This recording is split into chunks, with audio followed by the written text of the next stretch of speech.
Thank you Maureen, thank you teman-teman semua. Pak Untung ada di sini nggak? Pak Untung dari Alor? Shalom Pak Untung. Nah, belum dengar ya?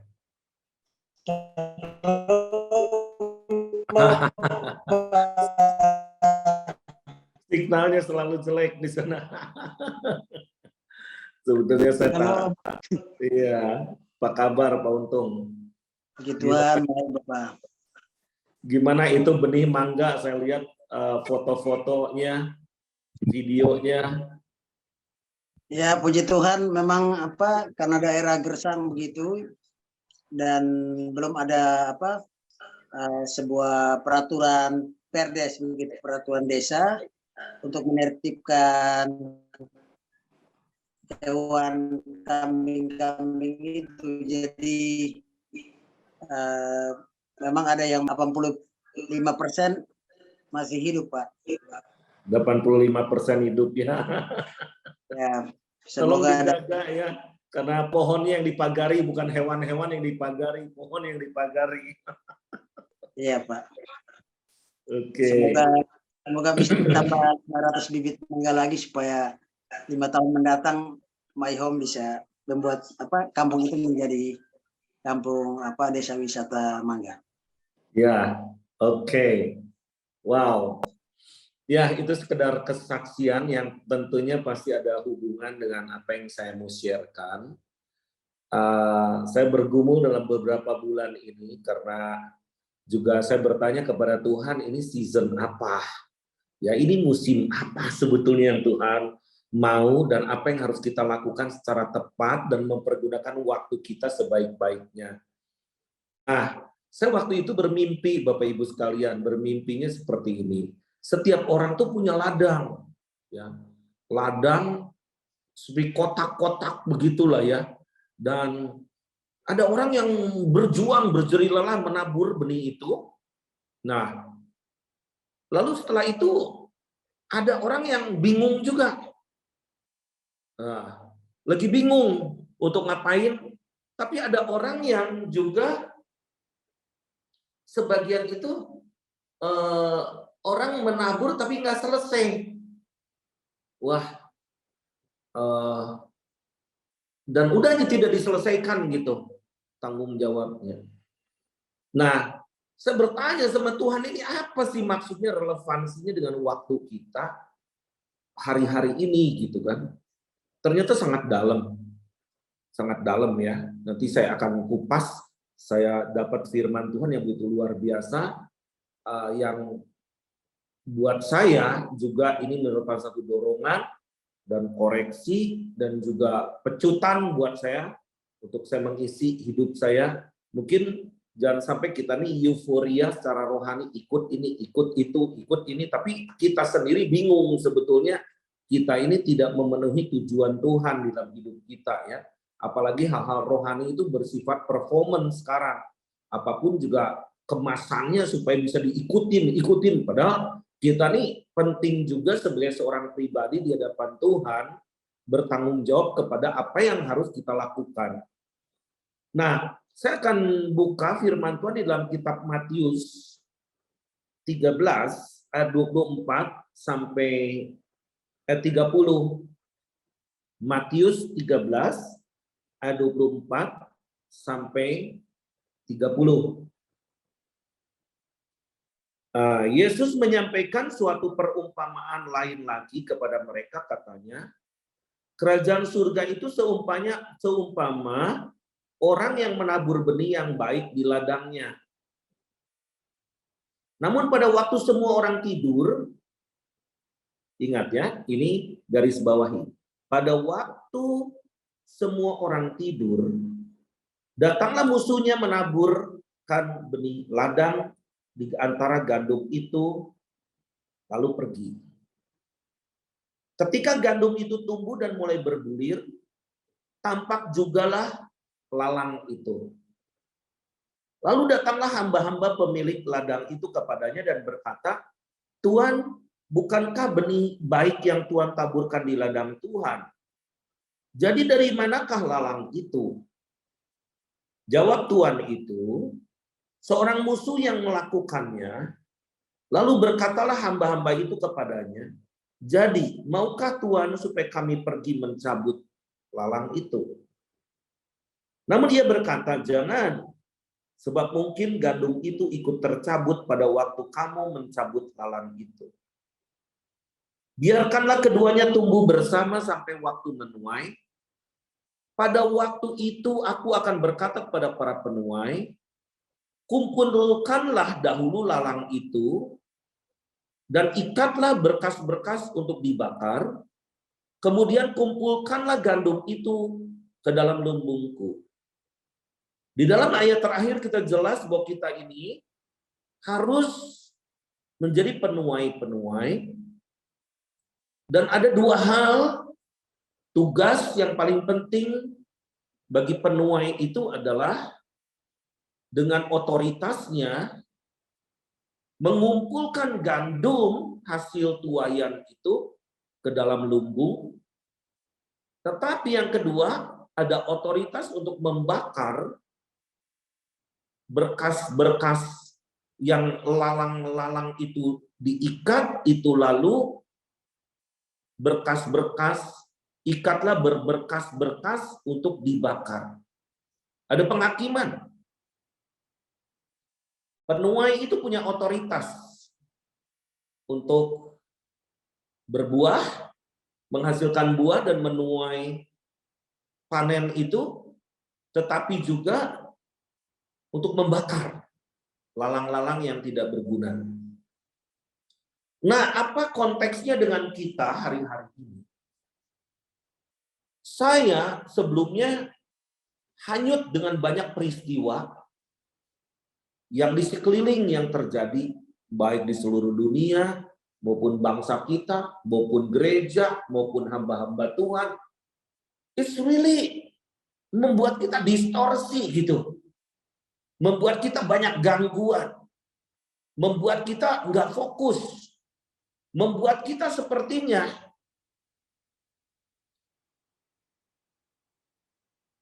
bingung apa yang harus kita kerjakan. Nah, Bapak Ibu sekalian, saya hanya menyampaikan pesan-pesan ini tuh yang saya dapat untuk kita bisa bergerak bersama. Karena paling penting buat kita adalah soal kerajaan Allah. Bukan soal gereja, bukan soal sinode, bukan soal ministry kita, bukan soal my home yang mau jadi menara gading kita, yang kebanggaan kita. Enggak, my home itu M besar, bukan M kita. Ya, kita harus menjadi agen perubahan di kota, di desa kita, dan di mana kita ini harus punya otoritas gitu untuk melakukan perubahan atas kota, atas bangsa. Yes. Nah, Bapak Ibu sekalian, kerajaan Allah itu soal apa? Kerajaan Allah itu soal benih. Nah, firman Tuhan katakan bahwa kita ini akan diberikan berkat daripada Tuhan, yaitu berkat roti untuk dimakan, tetapi juga benih untuk ditabur, yang akan menumbuhkan buah kebenaran. Itu kata firman Tuhan. Saya nggak mau meleset daripada firman Tuhan, meskipun itu sakit buat kita, meskipun ini pecutan buat kita semua, tetapi we have to know that bahwa kita ini adalah seseorang yang sedang dipacu oleh Tuhan untuk to finish well. To finish well. Nah, jadi kerajaan Allah ini soal benih, soal musim, soal timing, waktu, dan benih itu berbicara mengenai the next generasi. Kemarin saya merasa diberkati ya, saya bisa melayani Gubdi Gereja Utusan Pentakosta di Tawangmangu, di mana ketika saya mengisi sinode mereka di Lembang beberapa bulan yang lalu, para pendeta kumpul dari berbagai kota, mereka ada 110 gereja di seluruh Indonesia. Saya katakan, kapan kita mau bergerak untuk anak-anak muda? Karena seringkali story kita yang tua-tua hanya begitu, dari masalah ke masalah. Padahal anak-anak muda sedang bingung juga melihat kita. Dan akhirnya kemarin tuh berkumpul 50, kurang lebih 50 kota. Dan ini anak-anak muda yang banyak sekali kumpul di Tawangmangu. Dan terjadi lawatan Tuhan yang super luar biasa. Tetapi juga kita melihat begitu banyak di antara mereka yang terdistorsi oleh situasi.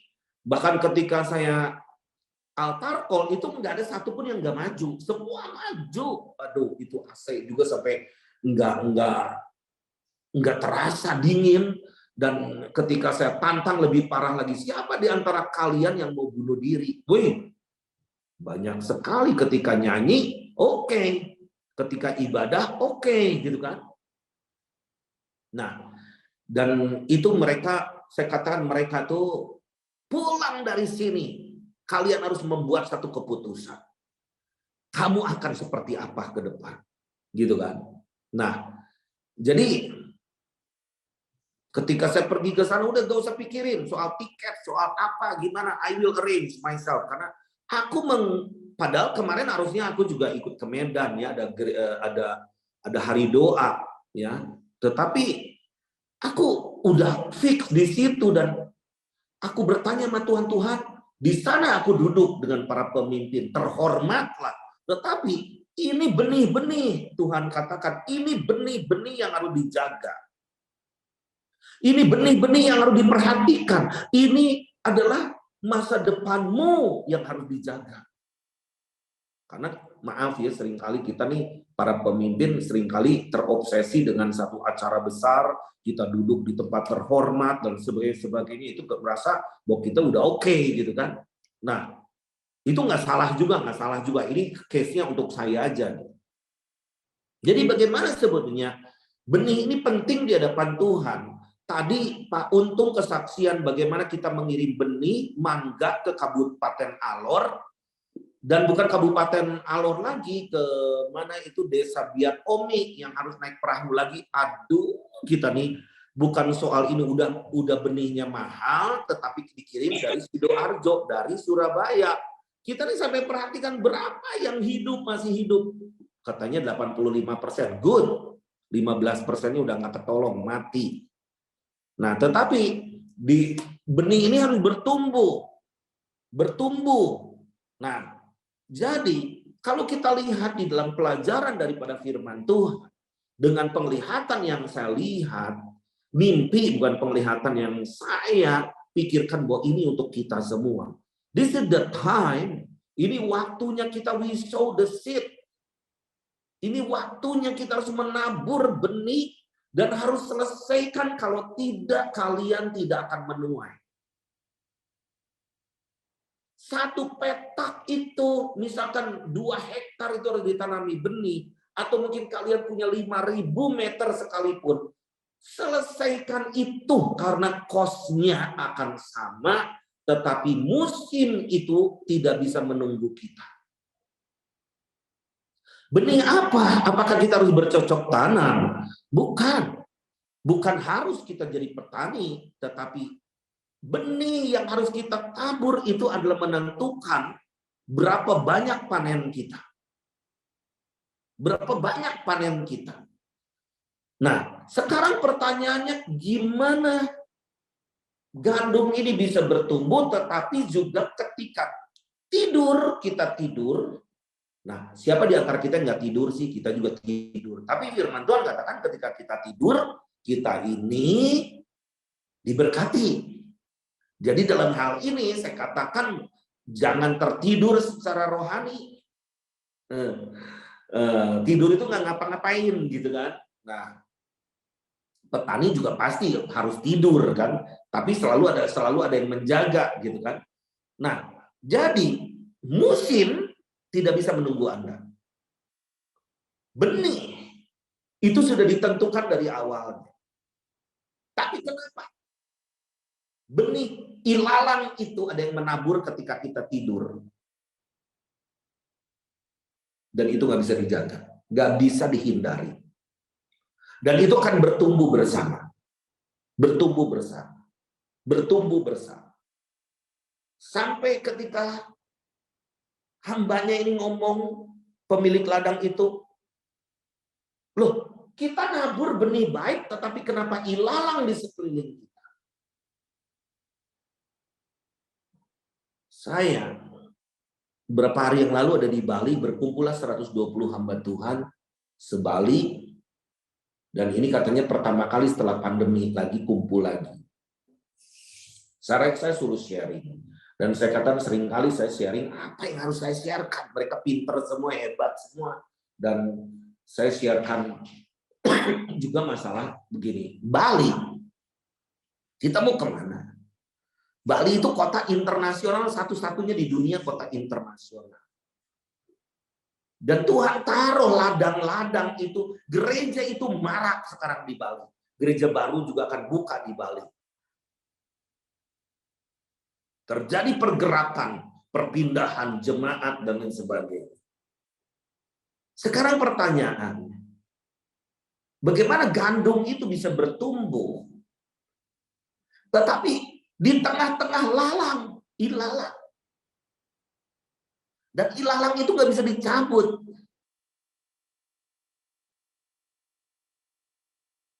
Bapak Ibu sekalian, saya mau ceritakan mengenai kebenaran firman Tuhan.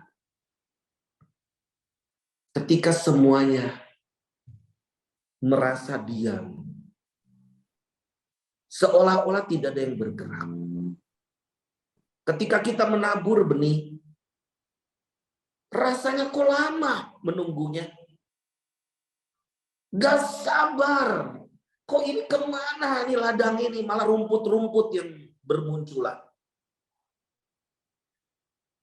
Bapak Ibu sekalian, ketika semuanya silent, ada yang bergerak di dalam tanah. Akar menjalar ke dalam. Something is growing. Sesuatu sedang bertumbuh di dalam tanah tanpa kita tahu. Betapa pentingnya dimanapun kita berada, bahwa kita ini harus mengakar. Karena kita ini sudah ditetapkan menjadi benih gandum. Benih gandum tidak akan bisa berubah jadi benih ilalang. Dan kita sudah ditetapkan untuk diberkati. Dan kita ditetapkan untuk benih itu adalah mati di dalam tanah dan bertumbuh dan menghasilkan gandum-gandum lain. Jadi yang penting adalah mengakar. Kita harus berdoa untuk kesejahteraan kota kita, bangsa kita. Menabur untuk kotanya. Melakukan kebaikan untuk sekelilingnya. Menjaga pertumbuhan gandum itu, kita nggak usah terlalu stressful karena kita sudah ditentukan untuk grow. Hari-hari ini akan banyak orang menabur benih lalang. Iya, balik tapi beda cuma 2 juta. Hari-hari ini be careful. Kita akan dikelilingi oleh lalang-lalang yang bertumbuh menghimpit kita.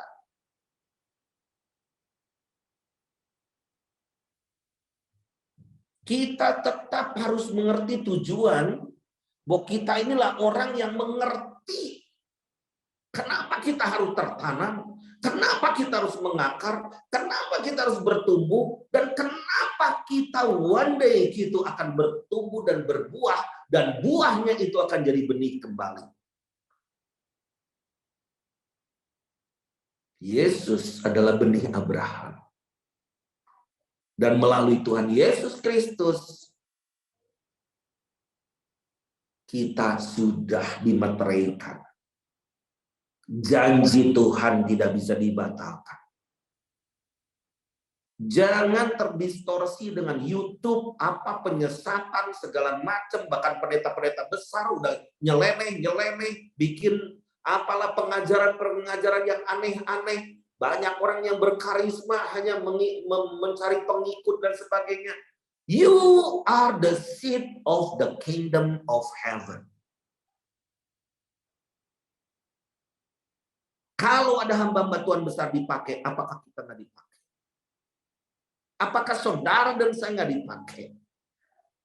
Benih itu tetap sama di hadapan Tuhan. Nggak ada benih kebesaran, nggak ada benih kekecilan.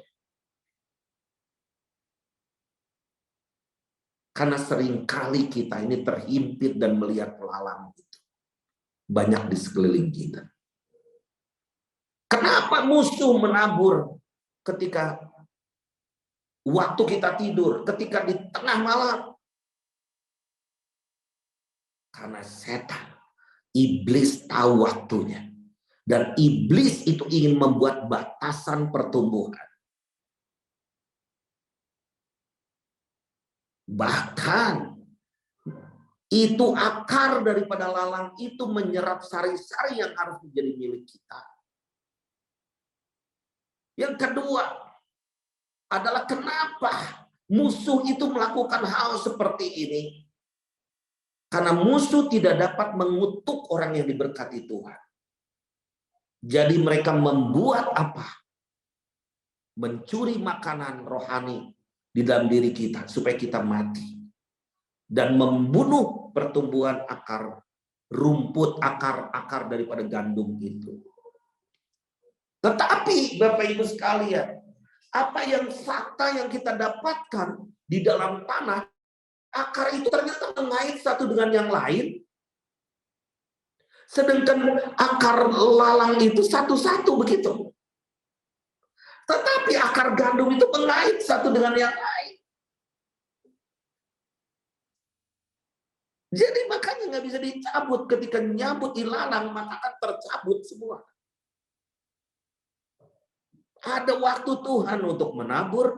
Ada waktu untuk kita berdiam melihat pertumbuhan itu, menyiraminya, memupukinya. Dan ada waktu untuk menunggu, ada waktu untuk menjaga tuaian itu, ada waktu nanti kita akan menuai, ada waktu untuk mengumpulkan tuaian, ada waktu untuk membakar lalang-lalang itu.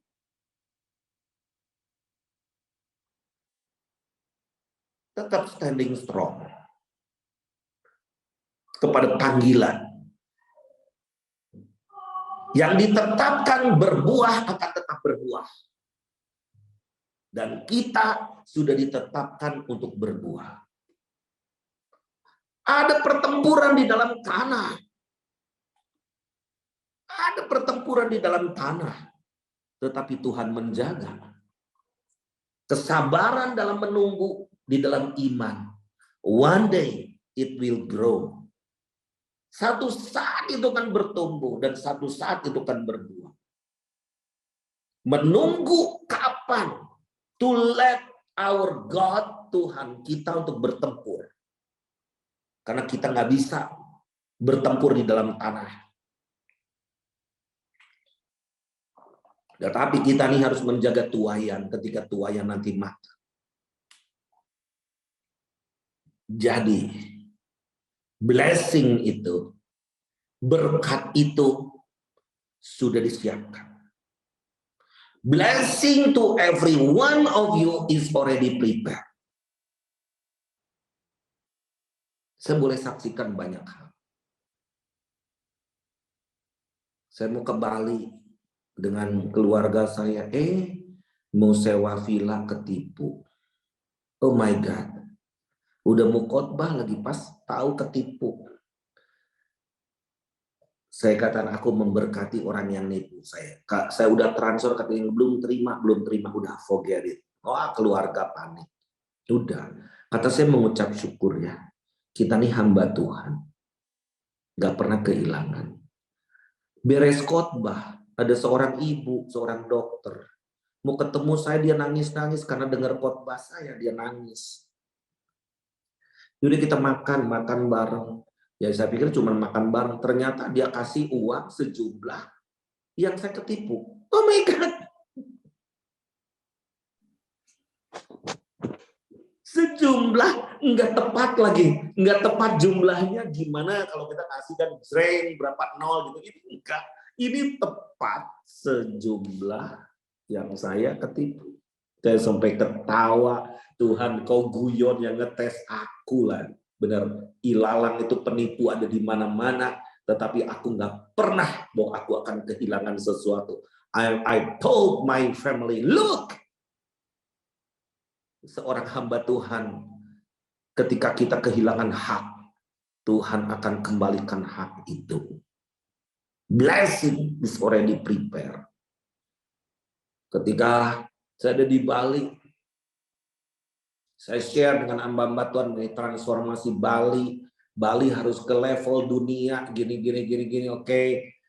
Diskusi lagi para hamba Tuhan, dan setelah itu saya bawa beberapa hamba Tuhan pergi mengunjungi seorang kades, kepala desa, dan mengunjungi juga seorang Bali, orang Hindu yang saya ketemu di pesawat. Dia lulusan ITB dan dia pinter di dalam planologi, ya, membuat master plan desa wisata dan sebagainya. Ketika saya ngobrol dengan kades, saya ngobrol dengan ini dengan Pak Putu namanya, ini orang ahli gitu yang tinggal di Bandung tapi orang Bali asli Hindu gitu. Dan saya ngatur mereka, oke, kalian pergi ke Nusa Penida, ada sumber air di depan rumah kita. Itu sumber air yang terbesar di Nusa Penida dan sebagainya. Dan saya ngatur begini, pendeta-pendeta bingung. Loh, Pak, Bapak kalau ngatur pendeta oke lah, udah biasa. Tapi ini ngatur orang lain.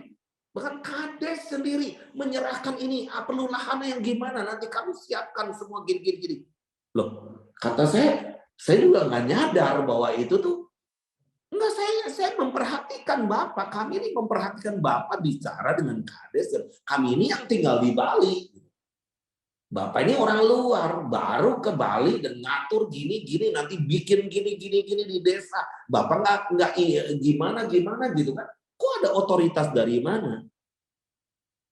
Saya katakan gerakan My Home itu the spirit of adoption. Roma 8 ayat 15. Bahwa kita ini anak Bapa.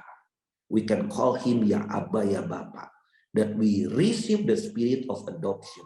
Kalau kita menggelandang terus di kota kita nggak bakalan dapat apapun. Berharap terus sama orang dan tidak ngerti resources apa yang Tuhan beri. Di dalam tanahmu itu ada sari yang lebih isap. Harus dimakan. Kenapa membiarkan semua ilalang untuk bertumbuh? Karena kita tidak menabur pada waktunya. Karena ada season untuk menabur. Ada season untuk menabur dan is going to be close. Waktu menabur itu. Wow. Saya waktu itu pernah ke Afrika beberapa tahun yang lalu. Dan saya belajar satu hal mengenai di Zimbabwe itu kemiskinan. 95% orang Kristen tapi miskinnya minta ampun. Sampai Rp1 waktu itu senilai Rp125.000. Rp1 sama dengan 125.000 Zimbabwean dolar. Jadi kalau nuker aja 100.000 itu bisa ratusan juta. Kok miskin banget ya? Ini jadi Kristen kok jadi miskin banget gitu kan. Nah, seperti ada kutuk begitu. Kenapa gitu kan? Kayak in the cost gitu. Hanya secukupnya gitu, tapi tidak bisa mengelola sesuatu. Sampai singkat cerita kita berdoa bersama-sama secara korporat, lalu kita bertobat bersama-sama, dan apa yang terjadi Bapak Ibu sekalian? Itu ada namanya menemukan satu metode namanya farming God's way. Bercocok tanam dengan cara Tuhan. Wah, saya tertarik sekali nih. Gimana nih caranya farming God's way? Kita belajar ke Israel kah? Kita belajar gini? Enggak, ternyata farming God's way itu pengajarannya pengajaran Alkitab. Tuhan sudah siapkan lahannya. Dan Tuhan sudah siapkan musimnya. Dan gandum, benih yang Tuhan siapkan di on the land itu udah prepare. Masa kalian juga nggak mau beli benih, nggak mau menabur benihnya itu?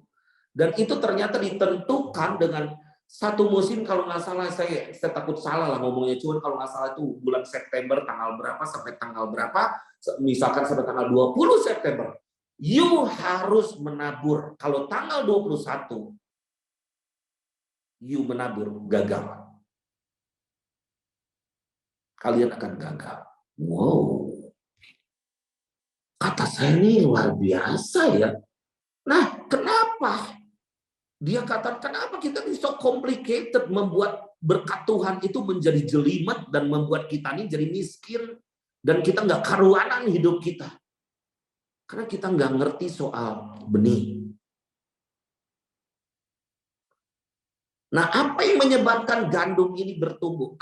Saya teruskan lagi tadi cerita yang tadi. Itu waktu itu menanam jagung. Jadi ada gerakan nasional menanam jagung dari tanggal ke sini sampai ke tanggal sini, saling bantu dan lain sebagainya. Sampai tahun keempat, Bapak Ibu sekalian, negara ini nggak impor jagung, tapi jadi pengekspor jagung. Apa Indonesia nggak kurang subur dibanding Afrika? Apa yang kurang? Saya tadi naik kereta dari Solo ke Bandung, astaga, di negara lain nggak ada kayak begini. Saya pergi ke Mesir, saya pergi ke Israel, saya pergi ke Jordan, saya pergi ke negara-negara di Afrika, di Amerika juga nggak sesubur kayak Indonesia. Air mengalir ke buang-buang. Padahal air itu berharga sekali. Nah, kalau kita lihat kembali kepada firman Tuhan, apa yang menyebabkan gandum tetap bertumbuh? Akar. Akarnya itu saling mengait. Dan itu membuat satu kesatuan di dalam tanah yang tidak terpisahkan. Menyerap berkat dari tanah itu. Jadi si gandum ini akan berkata, I have right. Aku punya hak di tanahku untuk menyerap berkat Tuhan itu. Lukas 22 ayat 29. Kita ini terlalu banyak berbicara mengenai kewajiban. Kudu doa, kudu puasa, jam 4 teng, kudu begini, kudu gini. Kewajiban, semua bicara kewajiban. Khotbah semua bicara kewajiban. Tapi apakah Anda dan saya nggak menyadari bahwa kita punya hak? Kalau sebagai warga negara juga kita ini punya hak. Punya hak BPJS, punya hak kita tinggal, punya hak kita bersuara, punya hak kita mendapat fasilitas. Lukas 22 ayat 29 berkata begini, dan aku menentukan hak-hak kerajaan bagi kamu sama seperti Bapakku menentukannya bagiku. Jadi hak daripada Bapa sorga kepada Tuhan itu diberikan kepada kita. Wow, so privilege banget. Kita masih terus nyari mujizat. Padahal mujizat itu ada di dalam diri kita. Apa yang salah dengan kita? Jadi ada waktu, ada musim. Jangan mencabut sebelum musim panen. Itu akan merusak tujuan Tuhan dalam hidup kita. Semua orang pengennya panen, gak mau menabur. Kalau kita mencabut sebelum waktu panen akan membunuh tujuan Tuhan. Membunuh generasi. Karena benih yang kita harapkan dari buah itu belum matang. Panen tidak bisa dipercepat. Meskipun pemilik ladang merasa gelisah. Mungkin everyone, setiap kita sekarang merasa gelisah. Gelisah, kenapa begini? Kenapa ada hamba Tuhan jatuh begini? Kenapa ada begini? Kenapa? Biarkan ilalang itu bertumbuh bersama-sama. Musim menuai akan datang. Bukan waktunya kita terus gelisah, tertekan, frustasi, atau menyerah. Firman Tuhan katakan kalau kita menabur dengan air mata, maka kita akan menuai dengan bersorak-sorai. Kenapa saya katakan the greatest harvest is coming soon? Bapak Ibu sekalian, kapan kita pernah menabur terbesar. Gerakan My Home itu baru 12 tahun. Kapan kita menabur terbesar sepanjang ada gerakan My Home ini? Kayak baru remaja lah, belum dewasa banget gitu ya. Tapi kapan kita menabur? Tapi Tuhan percayakan banyak bangsa-bangsa, ngurusin bangsa-bangsa. Kapan kita terakhir menabur terbanyak di dalam pelayanan kita? Ketika pandemi. Ketika pandemi. Ketika orang waktu itu tidak ada pekerjaan. Ketika orang waktu itu panik. Ketika waktu itu banyak orang yang meninggal. Ketika waktu itu orang tidak berani keluar. Waktu itu kita mengirim APD sampai ke Papua, sampai kita dipinjamkan pesawat oleh Pak Ridwan Kamil, oleh TNI, kita dipinjamkan kapal laut dan sebagainya. Kapan? Bapak Ibu sekalian, kita mungkin merasa after pandemi malah we get confused. We don't know what should we do, karena ilalang malah bertumbuh di mana-mana. Kembali lagi kepada ladang kita. Resesi, kepedihan, kehilangan, luka, kekecewaan, marah, kesepian. We are still here. Kita masih hidup. Saya kemarin merasa diberkati dan melayani. Saya memutuskan untuk ada di Tawangmangu, Jawa Tengah lagi, di mana saya kehilangan anak lagi. Dan yang melayani kemarin ketika KKR, kami tim dari Purwokerto. Oh my God. Saya belum sempat melihat kuburan anak saya juga di Purwokerto. Tetapi saya katakan, saya cerita ke mereka. Tapi kalian seperti menggantikan anakku yang hilang. Aku melihat banyak di sini anak-anak. Ketika saya cerita begini, mereka nangis semua. Air mata. Apa persoalan kalian, nak? Aku berdiri depan kalian juga di satu tanah di mana aku harusnya menangis. Tapi aku mencucurkan air mata karena aku menabur. Aku lupakan dukaku. Karena aku harus menabur. Supaya the next generation. You, kata saya, every one of you. Setiap Anda akan jadi leader. Wah, ternyata mereka merasa dibangkitkan luar biasa. Ada yang mau bunuh diri, yang frustasi, yang ditinggal pacar lah, macam-macam. Tetapi hari kemarin, every one of you have to make decision. Anda harus lebih bersyukur ketika kita menghadapi banyak grief. Akar itu yang membuat kuat. Season itu ada banjir, ada angin topan, ada gempa bumi dan sebagainya. Akar itu terus membuat itu bertumbuh. Kita seharusnya bersyukur setelah pandemi. Sistem akar harusnya lebih kuat setelah mengalami badai. Panen raya sedang datang, Bapak Ibu sekalian. Mari kita berjalan dalam iman. Jangan kendor. Jangan kendor. Kita gerakan My Home sekarang kita akan mulai. Kita akan mengirim 30.000 misionaris. Di mana dananya? Bagaimana caranya? Oh my God. Apakah petani begitu? Musim menabur. Musim menanam adalah menanam. Berjalan dalam iman dan ketaatan. Kesabaran dan shalom Tuhan akan selalu menyertai kita semua bersama. Jangan hitung-hitungan sama Tuhan. Karena Bapak Ibu sekalian, kalau hitung-hitungan sama Tuhan, kita ini bukan sekarang petani yang baik. Karena harusnya untuk kita juga.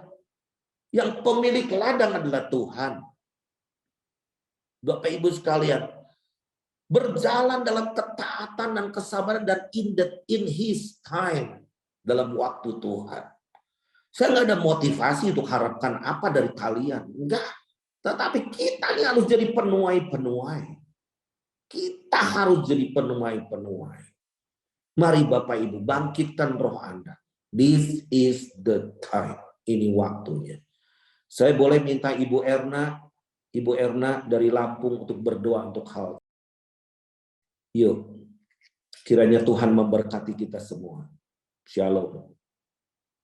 Boleh Ibu Erna di-unmute ya. Baik. Mari kita berdoa. Bapa, kami sungguh bersyukur Engkau menyampaikan pesan-Mu kepada setiap kami. Bahwa inilah waktunya kami menabur Tuhan. Untuk kami menantikan masa penuaian yang besar nanti. Mari Tuhan, kemudian setiap kami, untuk kami rela Tuhan menabur, meluangkan waktu untuk menabur waktu, menabur harta kami, apa yang kami punya, menabur perhatian kami Tuhan, menabur apa yang ada pada kami untuk musim penuaian yang Kau tetapkan nanti. Bapa di surga, terima kasih untuk hamba-Mu Pak Daniel Panji yang sudah menyampaikan isi hati-Mu. Biarlah sungguh apa yang disampaikan ini tertanam dalam setiap kehidupan kami, dan kami sama-sama Tuhan siap untuk melakukan apa yang Kau kehendaki atas hidup kami. Sekali lagi Kau mampukan kami Tuhan, Allah Roh Kudus, untuk kami menabur melalui apa yang Engkau sudah berikan kepada kami. Jangan biarkan kami tertidur ya Tuhan, tapi biar roh kami terus menyala-nyala untuk kami mengerjakan apa yang menjadi bagian kami. Kami tahu Engkau sudah menyediakan benih bagi setiap kami untuk kami taburkan ya Tuhan di kehidupan kami masing-masing, di wilayah kami masing-masing, bahkan untuk bangsa-bangsa.